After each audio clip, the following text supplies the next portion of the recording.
Okay students எல்லாருக்கும் வணக்கம். This is geography Srinivasan. இன்றைக்கி இந்த வீடியோவில் தமிழ்நாடு பப்ளிக் சர்வீஸ் கமிஷன்லேருந்து டிஎன்பிஎஸ்சியுடைய 2024க்கான ரிவைஸ்டு ஆனுவல் பிளானரை ரீசெண்டாக பிடிஎஃப் லான்ச் பண்ணியிருந்தாங்க. அது எல்லாருக்குமே தெரிஞ்ச விஷயந்தான். ஸோ இந்த வீடியோவில் பார்த்தீங்கன்னா இந்த ரிவைஸ்டு ஆனுவல் பிளானருடைய ஃபுல் அனலைஸ் வீடியோ தான் நம்ம இன்றைக்கி பார்க்க போகிறோம். அதாவது சுருக்கமாக சொல்லலாம், இந்த வருஷத்தில் மொத்தம் எத்தனை எக்ஸாம்ஸ் கேட்க போகிறாங்க, எத்தனை கேட்டிருக்காங்க, நம்பர் ஆஃப் வேகன்சிஸ் எத்தனை கேட்டிருக்காங்க, தென் பார்த்திங்கன்னா date of notification, date of examination, இதை பற்றின ஃபுல் இன்ஃபர்மேஷன் வீடியோ தான் நம்ம இன்றைக்கி இந்த ஃபஸ்ட்டு ஸ்லைடில் பார்க்க போகிறோம். அடுத்தடுத்த ஸ்லைடில் பார்த்திங்கன்னா ஒவ்வொரு எக்ஸாம்ஸுடைய எக்ஸாம் பேட்டர்ன் எந்த மாதிரி இருக்க போது, ஒவ்வொரு பேப்பர் பார்த்திங்கன்னா என்னென்ன ஸ்டாண்டர்டில் இருக்க போது. ஃபார் எக்ஸாம்பிள் ஒவ்வொரு பேப்பர் எஸ்எஸ்எல்சி தரத்தில் இருக்கும், ஒவ்வொரு பேப்பர் பார்த்திங்கன்னா டிகிரி ஸ்டாண்டர்டில் இருக்கும்.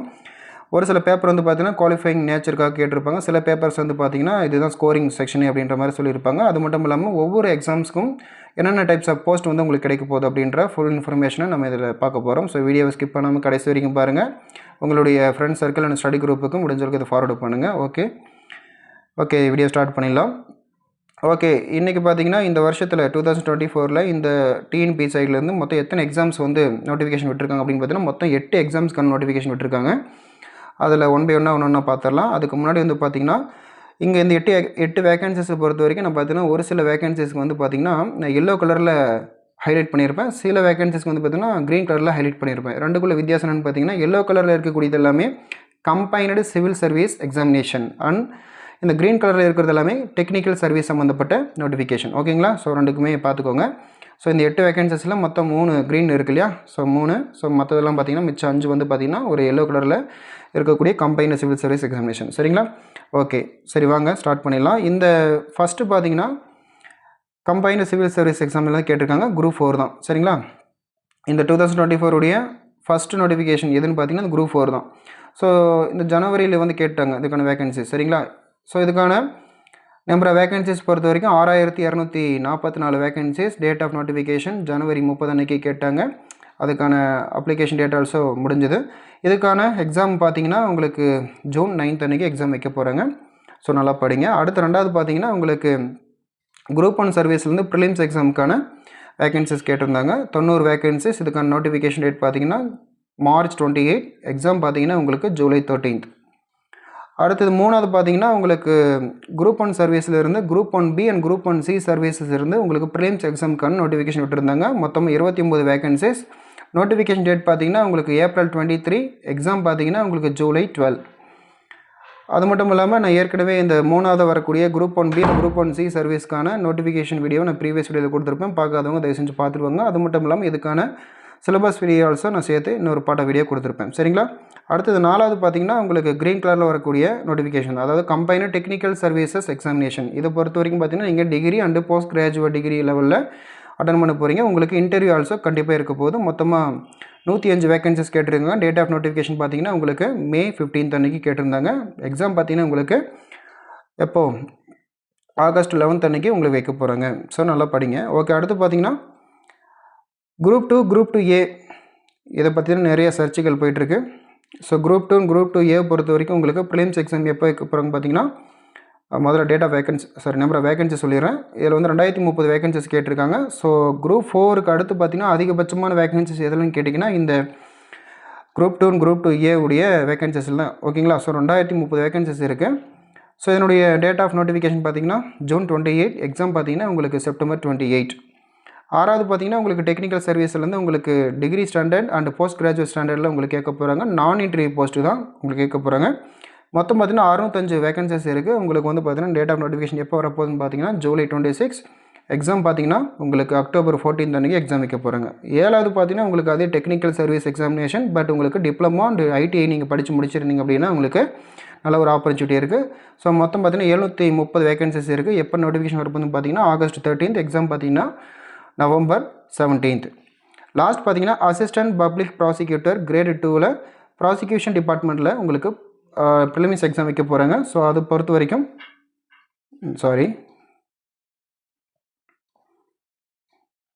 கொஞ்சம் வெயிட் பண்ணுங்கள்.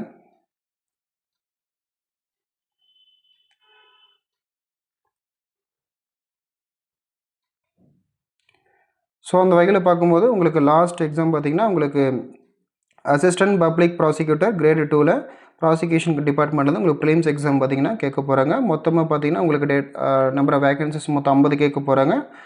இதுக்கு நோட்டிஃபிகேஷன் எப்போ வரப்போது பார்த்திங்கன்னா உங்களுக்கு செப்டம்பர் 13th, எக்ஸாம் பார்த்திங்கன்னா உங்களுக்கு டிசம்பர் 14th. ஓகேங்களா? ஸோ அந்த 8 எக்ஸாம் வந்து பார்த்திங்கன்னா நல்லாவே நீங்கள் படித்து அட்டன் பண்ணலாம். ஸோ இதில் இருக்கக்கூடிய பெரிய ப்ளஸ் என்னென்னு பார்த்தீங்கன்னா குரூப் 4 எக்ஸாம் பொறுத்த வரைக்கும் உங்களுக்கு ஒரே எக்ஸாம் ஒரே கட் ஆஃப் ஸ்ட்ரைட்டாக உங்களுக்கு வந்து ஜாப் தான். சரிங்களா? அப்படி பார்க்கும்பொழுது காம்படிஷன் ஆல்சோ ரொம்ப ஹெவியாக இருக்கும். அடுத்தடுத்து வரக்கூடிய எக்ஸாமில் உங்களுக்கு ஒரு ஒரு ஒரு பேட் டைம், உங்களுக்கு ஏதாவது சின்ன ஒரு பேட் லக் அப்படின்னா சில டைமுக்கு வந்து உங்களுக்கு ஜாப் கிடைக்கல, கட் ஆஃப் வரல அப்படின்னா அடுத்தடுத்த எக்ஸாம்ஸ்க்கான உங்களுக்கு வந்து ஆப்பர்ச்சுனிட்டிஸ் நிறைய இருக்குது. ஓகேங்களா? அந்த வகையில் பார்க்கும்போது உங்களுக்கு இந்த க்ரீன் அப்படின்றத கூட விட்டுருங்க. அதில் வந்து ஒரு சில பேர் மட்டும்தான் உங்களுக்கு வந்து இந்த டெக்னிக்கல் ஓரியன்டாக படிச்சிருப்பாங்க. நிறைய பேருக்கு பார்த்தீங்கன்னா குரூப் 1 இருக்குது, குரூப் 1B, C வாய்ப்புகள் இருக்குது, குரூப் 2, குரூப் 2A இருக்குது. ஸோ இந்த மாதிரி வாய்ப்புகளை நீங்கள் தவற விட வேண்டாம். சரிங்களா? ஓகே, அந்த வகையில் பார்க்கும்போது உங்களுக்கு நிறைய ஆப்பர்ச்சுனிட்டிஸ் இருக்குது. ஸோ 2022 to 23 பொறுத்த வரைக்கும் நிறைய வேகன்சிஸ் கேட்காமே போயிட்டாங்க. அப்படி பார்க்கும்போது கண்டிப்பாக இந்த ஆப்பர்ச்சுனிட்டி உங்களுக்கு ரொம்பவே ஹெல்ப்ஃபுல்லாக இருக்க போகுது. அடுத்து பார்த்திங்கன்னா இதில் வந்து அனெக்ஸ்டர் 1ல் கொடுத்துருக்காங்க. இதில் வந்து பார்த்திங்கன்னா ரிட்டன் எக்ஸாமினேஷன் டீட்டெயில் கொடுத்துருக்காங்க. என்னென்னு கேட்டிங்கன்னா இதில் வந்து நேம் ஆஃப் தி எக்ஸாமினேஷன், இந்த எக்ஸாமுடைய பேப்பர் டீட்டெயில் எப்படி இருக்க போகுது, தென் ஒவ்வொரு பேப்பரும் என்ன ஸ்டாண்டர்ட் லெவலில் இருக்க போகுது, அந்த பேப்பர் வந்து பார்த்திங்கன்னா டெஸ்கிரிப்டிவ் டைப்பால் இல்லை அப்ஜெக்டிவ் டைப்பில் இருக்க போதா, ஒவ்வொரு பேப்பர் வந்து பார்த்திங்கன்னா சில பேப்பர் குவாலிஃபைங்காக இருக்கும், சில பேப்பர் ஸ்கோரிங் செக்ஷனாக இருக்கும். சரிங்களா? கொஞ்சம் கீழே காட்டுறேன் பாருங்கள், தெரியுதுங்களா?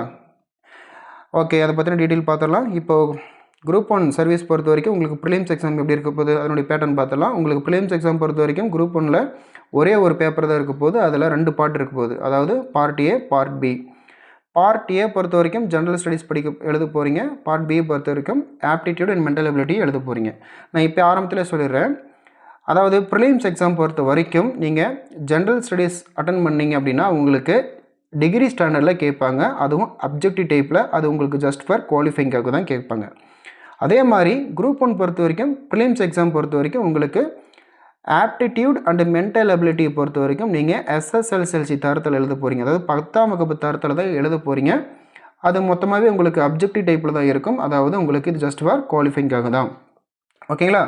இது எல்லா எக்ஸாம்ஸ்லையுமே எல்லா ப்ரிலிம்ஸுமே இதே மாதிரி தான் பேட்டர்ன் வரப்போகுது. ஸோ இது நல்லா பார்த்து வச்சுக்கோங்க. அதுவே நீங்கள் குரூப் 1 பொறுத்த வரைக்கும் இல்லை குரூப் 2 எக்ஸாம் பொறுத்த வரைக்கும் உங்களுக்கு மெயின்ஸ்னு வந்துட்டா ஜென்ரல் ஸ்டடீஸ் எல்லாமே அதுவும் டிகிரி ஸ்டாண்டர்டில் தான் இருக்க போகுது. ஆனால் அப்ஜெக்டிவ் கிடையாது, டெஸ்கிரிப்டிவ் டைப்பில் கைப்பட கை வலிக்க எழுதணும். அது வந்து பார்த்திங்கன்னா உங்களுக்கு மேக்ஸிமம் அது ஸ்கோரிங் செக்ஷனாக தான் இருக்கும். சரிங்களா? ஒருவேளை தமிழாக இருந்ததுன்னா அது வந்து ஜஸ்ட் ஃபார் குவாலிஃபைங், அதை நீங்கள் கட் ஆஃபில் எடுத்துக்கக்கூடாது. ஆனால் மற்ற ஒரு ஜென்ரல் ஸ்டடீஸாக இருந்ததுன்னா கண்டிப்பாக அதை என்ன பண்ணிக்கணும், ஸ்கோரிங் செக்ஷனில் எடுத்துக்கணும். அதே மாதிரி உங்களுக்கு எல்லா எக்ஸாமையும் முடிஞ்சதுக்கப்புறமா கடைசி இன்டர்வியூ வரும், சில போஸ்ட்டுக்கு இன்டர்வியூ வராது. அதை பற்றி பின்னாடி பார்ப்போம். ஓகேங்களா? சரி, இது உங்களுக்கு தெளிவாக புரிஞ்சுக்குன்னு நினைக்கிறேன். அடுத்து பார்க்கலாம். இப்போ குரூப் 1 ப்ரிலிம்ஸ் பார்த்துட்டோம் இல்லையா? இப்போ அதோடைய குரூப் 1உடைய மெயின்ஸ் எக்ஸாம் பேட்டர்ன் பற்றி பார்க்கலாம். இது மொத்தமே 4 பேப்பர் இருக்கும். பாருங்கள், paper 1, paper 2, paper 3, paper 4. Paper 1 பொறுத்த வரைக்கும் உங்களுக்கு தமிழ் எலிஜிபிலிட்டி டெஸ்ட் வைப்பாங்க. இது எதுக்காக? ஜஸ்ட் ஃபார் குவாலிஃபைங்காக வைப்பாங்க. என்ன ஸ்டாண்டர்ட் லெவலில் வைப்பாங்க? SSLC தரத்தில் வைக்க போகிறாங்க. ஃபுல் அண்ட் ஃபுல்லாக கைப்பட எழுதணும். டெஸ்கிரிப்டிவ் டைப்பில் எழுதக்கூடிய ஒரு எக்ஸாம் ஜஸ்ட் ஃபார் குவாலிஃபையிங். இதை வந்து ஃபைனல் கட் ஆஃபில் எடுத்துக்க மாட்டாங்க. ஆனால் குவாலிஃபைங்க மட்டும்தான். எதுக்கு? நீங்கள் தமிழில் குவாலிஃபைங் ஆகிட்டீங்க அப்படின்னா, அதாவது 100க்கு நீங்கள் 40 மார்க் வாங்கிட்டீங்க அப்படின்னா 40+ மேலே வாங்கிட்டீங்க அப்படின்னா அதுக்கப்புறமா தான் உங்களுடைய ஜென்ரல் ஸ்டடீஸ் 1, 2, 3 பேப்பரை கரெக்ஷன் பண்ணி வேல்யூவேஷன் பண்ணுவாங்க. அதில் வரக்கூடிய மார்க்கை உங்களுடைய ஃபைனல் கட் ஆஃபில் ஆட் பண்ணிப்பாங்க. அதனால தான் பாருங்கள் ஸ்கோரிங் கொடுத்துருக்காங்க. புரிஞ்சுட்டிங்களா? அது எல்லாமே வந்து பார்த்திங்கன்னா டெஸ்கிரிப்டிவ் டைப்பில் தான் இருக்க போகுது. ஓகேங்களா? நான் முன்னாடியே சொன்ன மாதிரி குரூப் 1 பொறுத்த வரைக்கும் அல்ல குரூப் 2 பொறுத்த வரைக்கும் மெயின்ஸ் வந்துட்டாலே உங்களுக்கு ஜென்ரல் ஸ்டடீஸ் எல்லாமே டிகிரி ஸ்டாண்டர்டில் தான் இருக்க போகுது. மெயின்ஸை பொறுத்த வரைக்கும் நீங்கள் டெஸ்கிரிப்டிவில் தான் எழுத போகிறீங்க. அதுதான் உங்களுக்கு ஃபைனல் ஸ்கோரிங் மார்க்காக எடுத்துப்பாங்க. ஓகேங்களா? அதனால் தமிழை நீங்கள் சாதாரண நினைக்க வேணாம். நீங்கள் என்ன தான் ஜென்ரல் ஸ்டடீஸில் நல்லா ஃபுல் அண்ட் ஃபுல்லாக ஒரு பேப்பருக்கு 250 வாங்கினாலுமே தமிழில் நீங்கள் கோட்டை விட்டுட்டிங்க அப்படின்னா மொத்தமும் போச்சு. ஓகேங்களா? ஓகே, அடுத்து பார்க்கலாம். இது உங்களுக்கு நல்லா புரிஞ்சுருக்குன்னு நினைக்கிறேன். ஓகே, இப்போ டிஎன்பிஎஸ்சி குரூப் 1 சைடில் பார்த்தீங்கன்னா group 1B group 1C examination பொறுத்த வரைக்கும் ப்ரிலிம்ஸ் எக்ஸாம் ஒன்று வந்து கேட்க போகிறாங்க. 2 பேருக்குமே ஒரே மாதிரி தான் உங்களுக்கு ப்ரிலிம்ஸ் எக்ஸாம் கண்டக்ட் பண்ண போகிறாங்க. 2 பேருக்குமே சேர்த்து ஒரே ஒரு பேப்பர் தான். அது 2 பார்ட் இருக்கும், பார்ட் A பார்ட் B. இதை பொறுத்த வரைக்கும் உங்களுக்கு ஜென்ரல் ஸ்டடீஸ் கேட்க போகிறாங்க. அடுத்தது வந்து பார்த்திங்கன்னா பார்ட் Bயில் ஆப்டிடியூட் அண்ட் மென்டல் எபிலிட்டி கேட்க போகிறாங்க. அதே தான் இது பார்த்திங்கன்னா டிகிரி ஸ்டாண்டர்ட், இது SSLC ஸ்டாண்டர்ட், இது அப்ஜெக்டிவ், இதுவும் அப்ஜெக்டிவ், ரெண்டுமே சேர்த்து உங்களுக்கு குவாலிஃபைங்காக தான் கேட்க போகிறாங்க. அடுத்து பார்த்திங்கன்னா உங்களுக்கு குரூப் 1Bயை பொறுத்த வரைக்கும் தனியாக மெயின்ஸ் நடக்கும். குரூப் 1Cயை பொறுத்த வரைக்கும் இதுக்கு தனியாக மெயின்ஸ் நடக்கும். 2 பேருக்குமே வெவ்வேறு மாதிரியான மெயின்ஸ் பேப்பர் வைக்க போகிறாங்க. ஸோ குரூப் 1Bயை பொறுத்த வரைக்கும் உங்களுக்கு நம்பர் ஆஃப் பேப்பர் 4 இருக்கும். இதுக்கும் நம்பர் ஆஃப் பேப்பர் 4 இருக்கும். இந்த 4 பேப்பரில் என்னெல்லாம் இருக்கும்? Paper 1 Tamil eligibility test, paper 2 general studies, paper 3 Hindu religion, paper 4 லா. அதே மாதிரி குரூப் 1Cயை பொறுத்த வரைக்கும் இதுலேயுமே தமிழ் எலிஜிபிலிட்டி டெஸ்ட் இருக்கும். 2வது general studies 1, general studies 2, education. 2க்குள்ள காமனான ஒரு வித்தியாசம் என்னென்னு கேட்டிங்கன்னா கொஞ்சம் வேறு ஒரு கலரில் காமிக்கிறேன் பாருங்கள். குரூப் 1Bக்கும் குரூப் 1Cக்கும் 2 பேருக்குமே காமனாக தமிழ் எலிஜிபிலிட்டி டெஸ்ட் இருக்குது.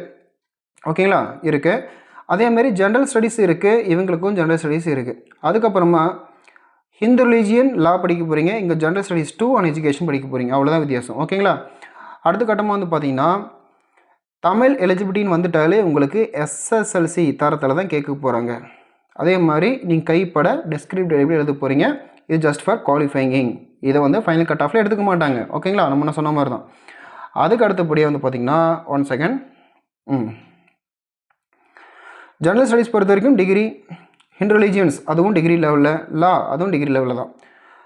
அதே மாதிரி இங்கே பார்த்தீங்கன்னா குரூப் Cயை பொறுத்த வரைக்கும் general studies paper 1 degree level, அதுவும் அடுத்து பார்த்தீங்கன்னா ஜென்ரல் ஸ்டடீஸ் 2 பொறுத்த வரைக்கும் டிகிரி லெவல், எஜுகேஷனும் டிகிரி லெவல் தான். இதில் வந்து நம்ம சொல்லிக்கிறது ஒன்றும் இல்லை, எல்லாமே டிகிரி லெவல் தான். ஓகேங்களா. அடுத்து பார்த்தீங்கன்னா இது எல்லாமே டெஸ்கிரிப்டிவ் டைப். நான் சொல்லிட்டேன் மெயின்ஸ்னாவே எல்லாமே உங்களுக்கு டெஸ்கிரிப்டிவ் தான். There is no objective type. சரிங்களா. குரூப் 2ன்னு ஒன்று, குரூப் 2Aன்னு ஒன்று வரும், அதை பின்னாடி சொல்கிறேன். அதில் மட்டும்தான் உங்களுக்கு வந்து மெயின்ஸ் எக்ஸாம் எப்படி இருக்குன்னு பார்த்தீங்கன்னா உங்களுக்கு அப்ஜெக்டிவ் டைப்பில் இருக்கும். அதை பின்னாடி நான் சொல்கிறேன். ஓகேங்களா. இது எல்லாமே டெஸ்கிரிப்டிவ் எழுதக்கூடிய எல்லா பேப்பருக்குமே உங்களுக்கு ஸ்கோரிங்கில் சேர்ந்துடும். சரிங்களா, எக்ஸப்ட் தமிழ் பேப்பர். ஓகேங்களா. இதுலேயும் அப்படி தான், நீங்கள் தமிழ் வந்துட்டாலே குவாலிஃபைங்னு வந்துடும், குவாலிஃபைங் பேப்பர்னு வந்துடும்.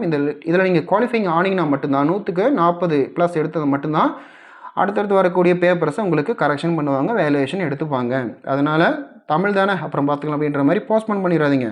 கடைசியில் கோட்டை விட்டுற வேண்டிய நிலைமை வந்துடும். ஓகேங்களா. நடாவன் ஒரு எதிர்மறையாகவே பேசுகிறேன்னு நினைக்க வேணாம். நிறைய பேர் இப்படி சாதாரணமாக விட்டு தான் நிறைய பேர் இப்போ ஃபீல் பண்ணிகிட்டு இருக்காங்க. நிறைய எடுத்து போட்டு படிப்பாங்க, மேக்ஸ் எடுத்து படிப்பாங்க, ஜென்ரல் ஸ்டடீஸ் எல்லாம் மாங்குன்னு மண்டையில் கொட்டி கொட்டி படிப்பாங்க. கடைசியில் தமிழில் கோட்டை விட்டுருவாங்க. ஏன் இப்போ தமிழில் கோட்டை விட்டுன்னு கேட்டால் தமிழில் தான், தமிழ்நாட்டில் தானே பிறந்தோம், தமிழில் தானே பேசுகிறோம், தமிழில் தானே எழுதுகிறோம் அப்படின்னு சாதாரணமாக அப்படி நினைக்காதீங்க. தமிழில் நிறைய வகை இருக்குது. ஸோ தமிழ் பொறுத்த வரைக்கும் பகுதி A, பகுதி A, பகுதி E, இது 3 பிரித்து இலக்கணம், இலக்கியம், நூல்கள், நூலாசிரியர்கள், இதெல்லாம் பயங்கரமாக இருக்கும். சரிங்களா. படிக்க ரொம்ப ஈஸியாக இருக்கும், படிக்கலாம் ரொம்ப கஷ்டமாக இருக்கும். அந்த வகையில் பார்க்கும்போது நல்லா தெளிவாக இருங்க. தமிழை சாதாரண நினைக்காதீங்க. ஏன்னா தமிழ்நாட்டில் நீங்கள் ஜாப் வாங்கி நீங்கள் தமிழ்நாட்டையே நிர்வாகம் பண்ண போகிறீங்க. அந்த வகையில் பார்க்கும்போது தமிழ் பற்றின இன்ஃபர்மேஷன் பேசிக் டீட்டெயில் இருக்கணும், தெரிஞ்சிருக்கணும். ஓகேங்களா. அடுத்தது தான் இப்போ பெரிய ஒரு சர்ச்சையோடு வந்துட்டு இருக்கக்கூடிய மிகப்பெரிய ஒரு எக்ஸாம் குரூப் 2 குரூப் 2A. பெரிய சர்ச்சைன்னா சொல்ல முடியாது, ஒரு சின்ன மாறுதல்கள் கொண்டு வந்திருக்காங்க, சின்ன மாற்றங்கள் கொண்டு வந்திருக்காங்க. அதை பற்றி பார்க்கலாம். இப்போது குரூப் 2 குரூப் 2A பொறுத்த வரைக்கும் ப்ரிலிம்ஸ் எக்ஸாம் 2 பேருக்குமே சேமே தான் வைக்க போகிறாங்க. நம்பர் ஆஃப் பேப்பர் பார்த்திங்கன்னா ஒரு பேப்பர், அதில் 3 பார்ட் இருக்கும். Part A, part B, part C. Part A பொறுத்த வரைக்கும் ஜென்ரல் ஸ்டடீஸ், பார்ட் B பொறுத்த வரைக்கும் aptitude and mental ability, part Cயை பொறுத்த வரைக்கும் லாங்குவேஜ், அதாவது உங்களுக்கு ஜென்ரல் தமிழாக இருக்கலாம் ஆர் ஜென்ரல் இங்கிலீஷாக இருக்கலாம். எனி ஒன்று தான் நீங்கள் அப்ளிகேஷன் போடும்போது சூஸ் பண்ணி எழுதுகிற மாதிரி வரும். ஸோ இதெல்லாம் பொறுத்த வரைக்கும் உங்களுக்கு பார்த்திங்கன்னா ஜென்ரல் ஸ்டடீஸ்னாவே நான் சொல்லிட்டேன் டிகிரி லெவலில் தான் இருக்க போகுது. மற்ற எல்லாமே வந்து பார்த்திங்கன்னா SSLC ஸ்டாண்டர்டில் தான் இருக்க போகுது.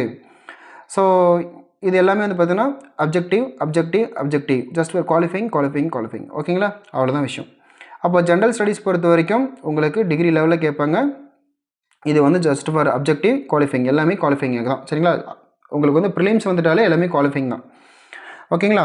அடுத்து பார்த்தீங்கன்னா குரூப் 2 பொறுத்த வரைக்கும் மெயின்ஸ் எக்ஸாம் எப்படி வைப்பாங்கன்னா உங்களுக்கு 2 பேப்பர் இருக்கும். இதில் வந்து பார்த்தீங்கன்னா பேப்பர் 1 வந்து உங்களுக்கு தமிழ் எலிஜிபிலிட்டி டெஸ்ட் வைப்பாங்க, பேப்பர் 2 வந்து ஜென்ரல் ஸ்டடீஸ் வைப்பாங்க.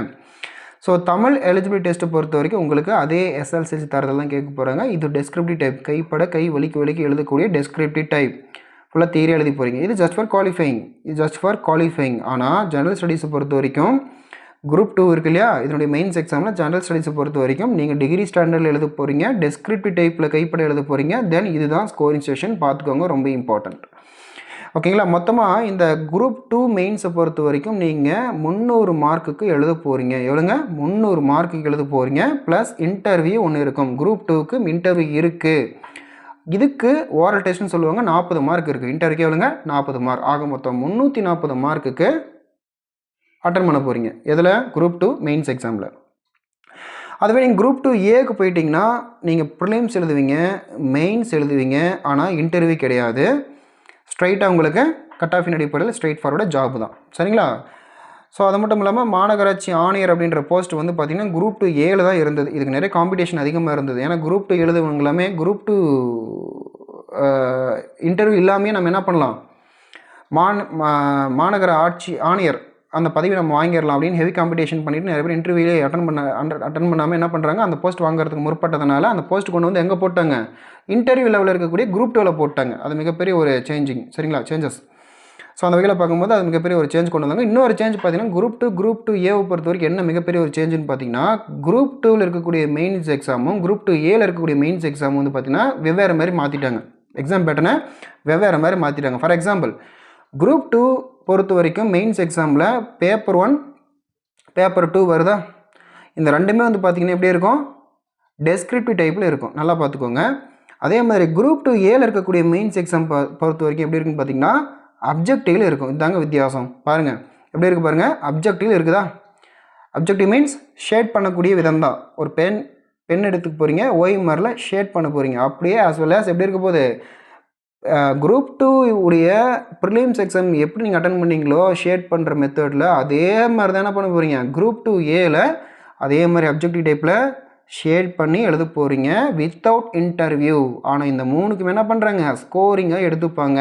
இன்டர்வியூ இல்லாமையே உங்களுடைய ஸ்கோரிங் அதிகமாக இருந்ததுன்னா கட் ஆஃபின் அடிப்படையில் உங்களுக்கு ஜாப் கொடுக்க போகிறாங்க. ஆனால் ஒரு ஜாப் இருந்தது, நல்ல ஒரு ஹையர் அத்தாரிட்டி ஆஃப் மாநகராட்சி ஆணையராக இருந்ததுலேயே அதை தூக்கி கொண்டு போய் இன்டர்வியூ போஸ்ட்டில் போட்டாங்க. இதுதான் ஒரு வருந்தத்தக்க செய்தி. ஓகேங்களா? எவ்வளோ தூரம் நான் எக்ஸ்பிளைன் பண்ண வேண்டிய அவசியம் என்னென்னு கேட்டிங்கன்னா, இதில் கொண்டு வந்த மிகப்பெரிய ஒரு மாற்றம் எல்லாருக்கும் தெரியணுன்றதுனால தான் நான் சொல்கிறேன். ஓகேங்களா? ஓகே, உங்களுக்கு புரிஞ்சிருக்குன்னு நினைக்கிறேன். ஸோ குரூப் 2க்கும் குரூப் 2Aவுக்கும் இருக்கக்கூடிய மெயின்ஸ் எக்ஸாம் உடைய வித்தியாசம் என்னன்றதை நல்லா டெப்த்தாக புரிஞ்சுக்கிட்டு படிங்க. திரும்ப திரும்ப சொல்கிறேன். ஓகேங்களா? ஓகே, இப்போ குரூப் 2Aவை பொறுத்த வரைக்கும் நான் இன்டர்வியூ. சரிங்களா? நான் இன்டர்வியூ போஸ்ட் தான் இருக்குது. ஓகே, இப்போ குரூப் 2Aவை பொறுத்த வரைக்கும் 2 பேப்பர் இருக்குது. பேப்பர் 1 பேப்பர் 2 பொறுத்த வரைக்கும் தமிழ் எலிஜிபிலிட்டி டெஸ்ட், அது SLC ஸ்டாண்டர்டில் கேட்க போகிறாங்க. கைப்படி எழுத போகிறீங்க. குவாலிஃபைங்காக தான். குவாலிஃபைங் ஆகிட்டிங்கன்னா மட்டும்தான் அடுத்தடுத்து வரக்கூடிய ஜென்ரல் ஸ்டடீஸ் திருத்துவாங்க, ரீசனிங் அண்ட் ஜென்ரல் இன்டெலிஜென்ஸ் திருத்துவாங்க. அடுத்தது லாங்குவேஜ் பொறுத்த வரைக்கும் தமிழ் இங்கிலீஷ் இதெல்லாம் திருத்துவாங்க. ஓகேங்களா? இந்த தமிழ் அண்ட் இங்கிலீஷ் பொறுத்த வரைக்கும் நீங்கள் அதே SSLCயில் எழுத போகிறீங்க. அப்ஜெக்டிவில் இதை ஸ்கோரிங் எடுத்துப்பாங்க. அதுவே நீங்கள் தமிழ் எலிஜிபிலிட்டிக்கு மட்டும் எழுதுனீங்க பார்த்தீங்களா, அது ஜஸ்ட் ஃபார் குவாலிஃபைங் மட்டும் தான் எடுத்துப்பாங்க. இதனால் பார்த்துக்கோங்க. கேட்கும்போது குழம்புற மாதிரி தான் இருக்கும். பட் நீங்கள் குழம்பிக்க வேணாம். எதுக்கெல்லாம் அப்ஜெக்டிவோ அதுக்கு எல்லாமே scoring section according to group 2A mains. Okay, very good. இதுக்கு மேலே குழப்பம் வேணாம், புரிஞ்சுக்கிட்டால் போதும். ஓகே, நெக்ஸ்ட் பார்த்தீங்கன்னா group 4 exam, combined civil service examination group 4 ஒரே ஒரு பேப்பர் தான். உங்களுக்கு ஒரே ஒரு பேப்பர் தான். அந்த பல்ட்டி எடுத்தோன்னு வேலை. இதில் பார்த்தீங்கன்னா மொத்தமாக 3 செஷன் இருக்கும். Part A, part B, part C. இதை பொறுத்த வரைக்கும் உங்களுக்கு Tamil eligibility come scoring test, general studies, aptitude and mental ability.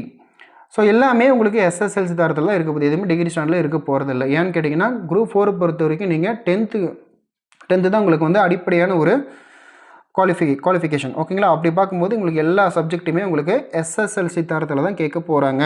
10th ஸ்டாண்டர்டில் தான் கேட்க போகிறாங்க. எல்லாமே பார்த்தீங்கன்னா அப்ஜெக்டிவ் டைப்பில் தான் கேட்க போகிறாங்க. அந்த 3மே வந்து பார்த்திங்கன்னா எல்லாமே ஸ்கோரிங் செஷனுக்காக எடுத்துப்பாங்க. சரிங்களா? மொத்தமே உங்களுக்கு 200 கொஷின் 300 மார்க்குக்கு நடத்த போகிறாங்க. அதிகபட்ச கட் ஆஃபின் அடிப்படையில் உங்களை டைரெக்டாக சூஸ் பண்ணுவாங்க வித்தவுட் இன்டர்வியூ. மறுபடியும் சொல்கிறேன், குரூப் 4 பொறுத்த வரைக்கும் உங்களுக்கு 10th தான் குவாலிஃபைங். அதில் மட்டும் இல்லாமல் ஒரே ஒரு எக்ஸாம் தான், அதில் இருக்கக்கூடிய மார்க் தான் final cut off. Thoughts all. ஓகேங்களா? ஓகே, அடுத்தது கம்பைன்ட் டெக்னிக்கல் சர்வீஸ் பொறுத்த வரைக்கும் உங்களுக்கு post graduate interview post level பொறுத்த வரைக்கும் உங்களுக்கு 2 பேப்பர் இருக்கும். Paper 1 paper 2. பேப்பர் 1 பொறுத்த வரைக்கும் ஜென்ரல் ஸ்டடீஸ் டிகிரி ஸ்டாண்டர்டில் கேட்க போகிறாங்க. அப்ஜெக்டிவ் டைப்பில் இருக்க போது இதை உங்களுக்கு ஸ்கோரிங்கில் எடுத்துப்பாங்க. அடுத்தது பார்த்தீங்கன்னா இதிலே ஆப்டிடியூட் அண்ட் மென்டல் எபிலிட்டியும் வரும், தமிழ் எலிஜிபிலிட்டி டெஸ்ட் ஆல்சோ வரும். சரிங்களா? ஸோ பேப்பர் 1 பொறுத்த வரைக்கும் 3 பார்ட் வரும். சரிங்களா? அப்படி பார்க்கும்போது ஆப்டிடியூட் மென்டல் எபிலிட்டி பொறுத்தவரைக்கும் எஸ்எஸ்எல்சி சேனல் கேட்க போகிறாங்க. அப்ஜெக்டிவ் டைப்பில் தான் இதுவும் ஸ்கோரிங் எடுத்துப்பாங்க. தமிழ் எலிஜிபிலிட்டி டெஸ்ட் பொறுத்தவரைக்கும் அது எஸ்எஸ்எல்சி தான் உங்களுக்கு அப்ஜெக்டிவ் டைப்பில், இது குவாலிஃபைங் மட்டும் தான் எடுத்துக்க போகிறாங்க. ஸோ தமிழை பொறுத்த வரைக்கும் குவாலிஃபைங். அடுத்தது தான் சப்ஜெக்ட் பேப்பரே உங்களுக்கு சரிங்களா, உங்களுடைய மேஜர் பேப்பருக்கு வராங்க. ஸோ நீங்கள் டிகிரி பிஜி டிகிரி என்ன படித்து முடிச்சிருந்தீங்களோ அது வந்து உங்களுக்கு அப்ஜெக்டிவ் டைப்பில் கேட்க போகிறாங்க. இது கண்டிப்பாக உங்களுக்கு ஸ்கோரிங்கில் எடுத்துப்பாங்க. ஏன்னா இந்த மேஜர் தானே உங்களுக்கு இந்த வேலைக்கான டிபார்ட்மெண்ட்டே உங்களுக்கு உருவாக்கி தரப்போகுது. ஸோ அதனால் கண்டிப்பாக நீங்கள் என்ன பண்ணியிருக்கணும், உங்களுடைய சப்ஜெக்டில் நல்லா ஸ்டாண்டர்டாக இருக்கணும், நல்லா பார்த்துக்கோங்க. ஓகேங்களா. அடுத்து பார்த்தீங்கன்னா அடுத்து பார்த்தீங்கன்னா கம்பைனர் டெக்னிக்கல் சர்வீஸ் பொறுத்த வரைக்கும் இது டிகிரி அண்டு போஸ்ட் கிராஜுவேட் பொறுத்த வரைக்கும் நான் இன்டர்வியூ போஸ்ட் லெவலில் கேட்க போகிறாங்க. இது 2 பேப்பர் இருக்க போது, பார்ட் 1 பார்ட் 2. பார்ட் 1 பொறுத்த வரைக்கும் 3 பேப்பர் இருக்க போகுது. General studies, aptitude mental ability, Tamil eligibility test. அடுத்து சப்ஜெக்ட் பேப்பர் அதே மாதிரி தான். ஸோ ஜென்ரல் ஸ்டடீஸ் வந்துட்டாலே உங்களுக்கு டிகிரி ஸ்டாண்டர்ட், ஆப்டிடியூட் வந்துட்டாலே SSLC, Tamil eligibility SSLC, objective எல்லாமே ஸ்கோரிங். ஆனால் ஒன்று தவிர குவாலிஃபைங் தான், இது தமிழ் எலிஜிபிலிட்டி டெஸ்ட். அடுத்தது சப்ஜெக்ட் பேப்பர் கண்டிப்பாக நீங்கள் என்ன பண்ணியிருக்கணும், அப்ஜெக்டிவ் எழுத போகிறீங்க, ஷேட் பண்ண போகிறீங்க, கண்டிப்பாக அதில் ஸ்கோரிங் செஷன் இருக்குது. ஓகேங்களா, இது உங்களுக்கு புரிஞ்சிருக்கும். அடுத்தது combine technical services ITI and diploma பொறுத்த வரைக்கும் 2 பேப்பர் தான் இருக்க போது. பேப்பர் 1 பொறுத்த வரைக்கும் 3 பேப்பர் இருக்க போது. பேப்பர் 2 பொறுத்த வரைக்கும் 1 பேப்பர் மேஜர் இருக்க போகுது. அதே தான் general studies, aptitude mental ability, Tamil eligibility.